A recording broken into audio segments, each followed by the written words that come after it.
we're gonna do a teardown of this. It's a battery tester. It also has some kind of fault, so we are gonna try to repair it. Yeah, I don't really know, but you're supposed to put a battery between here. Well, that image stabilization is not a good feature, but anyway, yes, it's supposed to do anything, but it doesn't work on. Also, it short circuits when I put in a 9-volt battery, so I really don't know what's going on. So let's try to repair it. Yeah, you can test it with all these kinds of batteries. This is all it says, so let's take it apart.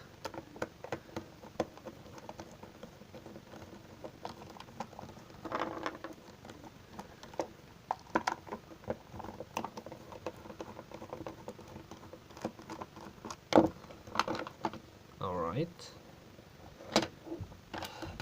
Oh. Alright, this is very crusty and very basic. It's just it's not even as a circuit board, it's just soldered onto each other.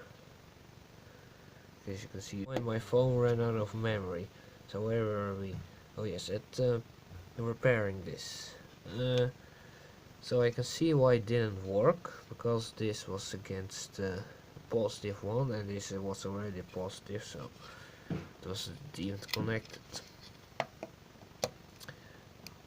So it possibly also created a short circuit then,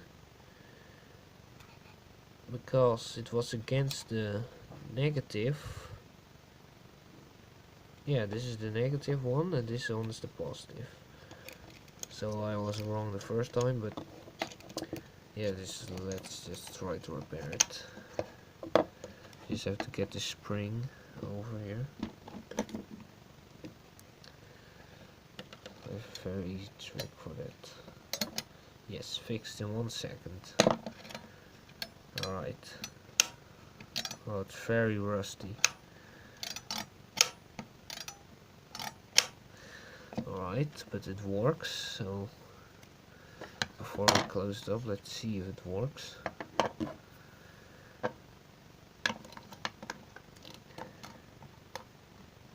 Does it work?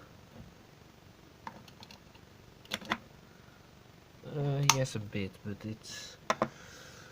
Let's just use a rechargeable one that's charged. Yeah, there we go. Alright, so it works again.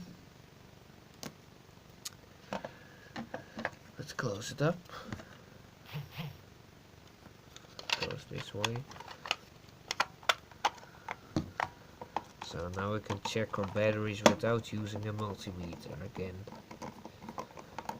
It's such an hassle to get out the multimeter, and then the prongs don't want to work, and then they go every direction you don't want them to go. So this is just stick it in the battery, and then yeah, that's all. So very easy and very handy, and yeah, very basic, very simple. Alright, see you in the next video.